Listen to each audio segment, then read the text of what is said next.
আজকে শেয়ার করব চট্টগ্রামের ঐতিহ্যবাহী চৈপাক্কন বা মধুপুলি পিঠার রেসিপি।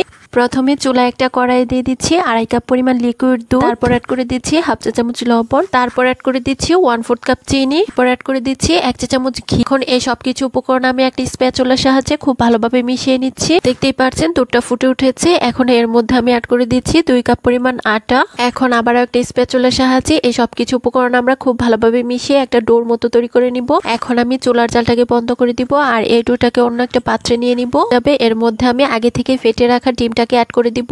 এখানে আমি 1টি ডিম ফেটিয়ে নিয়েছি। এখন আমি হাত দিয়ে খুব ভালোভাবে মথে পিঠার জন্য একটা সফট ডো তৈরি করে নিব। আমরা পিঠাগুলো তৈরি করতে চলে যাব। তার জন্য এখান থেকে অর্ধেকটা পরিমাণ ডো আমি বোর্ডের উপর নিয়ে নিচ্ছি। এখন এর মধ্যে অল্প পরিমাণ আটা ছিটিয়ে একটা বেলনের সাহায্যে বেলে একটা রুটি তৈরি করে নিব। এখন আমাদের চৈপাক্কন পিঠাগুলো তৈরি করে নিতে হবে। তার জন্য এরকম একটা স্কেলের সাহায্যে সাইড দিয়ে পাতা শেপ করে কেটে নিচ্ছি। দেখতে পাচ্ছেন একটি পিঠা কেটে নেওয়া হয়ে গিয়েছে। এখন এটার সাইড দিয়ে আরো দেখতে পাচ্ছেন সবগুলো পিঠা আমাদের কেটে নেওয়া হয়ে গিয়েছে। এখন এই পিঠাগুলোকে আমরা ভেজে নিব। তার জন্য চুলায় একটা প্যানে পর্যাপ্ত পরিমাণ তেল গরম করে এর মধ্যে একে একে পিঠাগুলো ছেড়ে দিচ্ছি। পিঠাগুলোর একটি পাশ হয়ে এলে এগুলোকে আমি উল্টে দিচ্ছি আর উল্টে পাল্টে পিঠাগুলোকে আমি গোল্ডেন ব্রাউন কালার করে ভেজে নিব। দেখতে পাচ্ছেন পিঠাগুলোর মধ্যে খুব সুন্দর একটা কালার চলে এসেছে। এখন আমি এগুলোকে একটা স্ট্যান্ডের সাহায্যে তুলে নিব আর একইভাবে বাকি পিঠাগুলো আমরা তেলের মধ্যে ভেজে নিব। দেখতেই পাচ্ছেন চট্টগ্রামের ঐতিহ্যবাহী চৈপাক্কন বা মধুপুলি পিঠাগুলো কতটা লোভনীয় হয়েছে।